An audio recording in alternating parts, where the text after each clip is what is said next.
Hey everybody, it's Sunday evening and I'm going to do a little bit of work on my waterfall tank here. In fact, I'm going to do a little bit of work on both my waterfall tank and my red-clawed crab tank.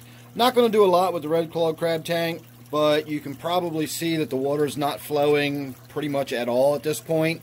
So I need to get in there and just do a simple filter change. The filter, if you want to call it that, is really just the black sort of pre-sponge that goes in front of the impeller, and it's more of like one of those biofilters or like a sponge filter than it is an actual filter. But it does get clogged up and you can see the water's not flowing at all, when in fact it should be flowing fairly vigorously when that thing is fresh and clean. I also noticed while I was looking in here that I've got snails crawling all over the surface of the water. You can see right here, that little dark spot, that's a snail upside down on the surface. In fact, it's two of them and they're sort of wrestling around together. So I'm probably going to have a lot more snails in here pretty soon. So I'm assuming they came from the vegetation when I pulled the plants out of the tank up here and threw them into the tank down there. I probably threw some snails in there with it, and of course the snails can live just fine in brackish water. That doesn't bother them a bit. So now I've got snails going on in my red-clawed crab tank, but that's okay because they will eat any algae and stuff that grows in there. That's fine, and if I get too many I can always pluck them out, and I've got plenty of other fish that eat snails.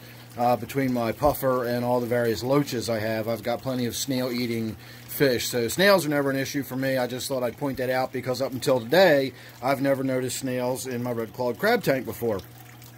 So this tank is getting a water change. You can probably tell the water is very, very tannin stained. It looks like a tank full of wheat coffee, but that's going to be changed. And then while I'm doing that, I'm probably going to look around and see if there's any little tidbits of gardening I need to do, any little odds and ends. I can already tell you right now, if you see how black all this gunk is, this is just that green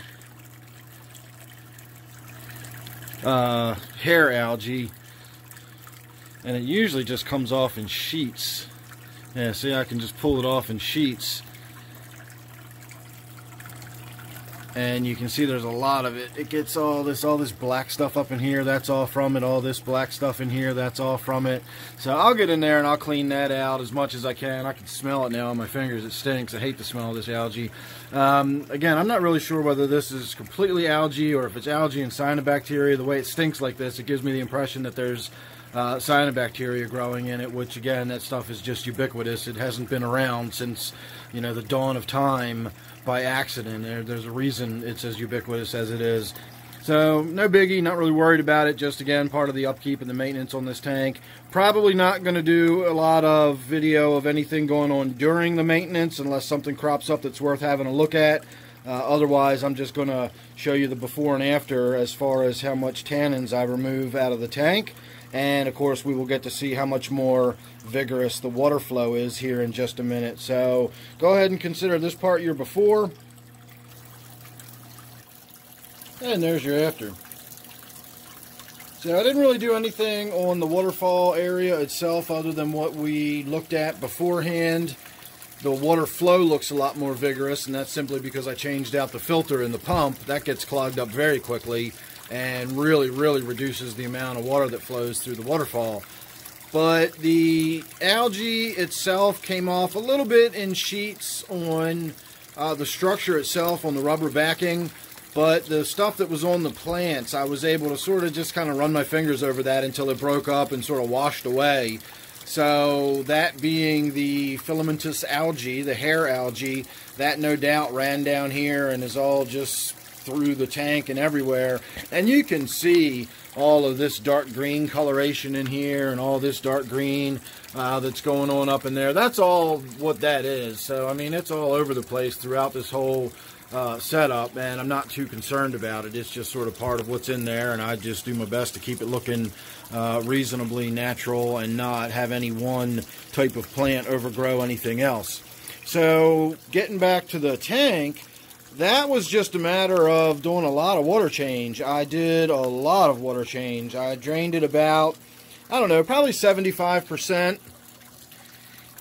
I mean, maybe brought the water level down to about here, filled it back up, and then once it was topped off, I went ahead and did about another 50% and drained the water, you know, maybe back down to about here, and topped it back off again. So now that's what we're looking at, and it's nice and clear. So that's how much water change I had to do to get the tannins out of the tank, that much. And it's been, I don't know, maybe a week since I've done a water change on this tank.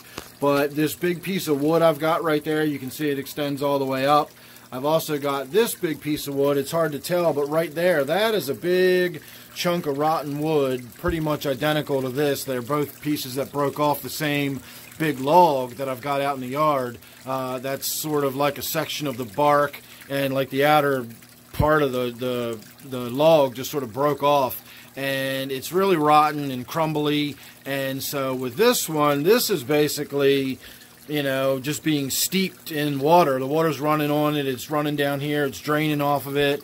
And so even though we've only got this, I'll say, little bit of wood, which is this big piece here, comes down and comes over this way and goes all the way down into this corner, we've got that, but we've got that. That's where my tannins are really coming from in this tank. That, of course, and the roots of all of the plants that are growing. I do have some older, sort of more kind of rotten wood going on up there. The water flows through.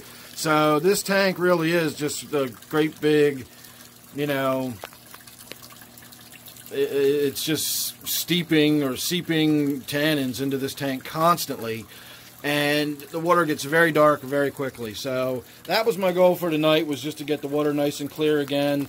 In fact, while we're standing here, it is winding down for the evening. I keep this light off to the side so it's not really in our line of vision, but then I can just move it over whenever I want.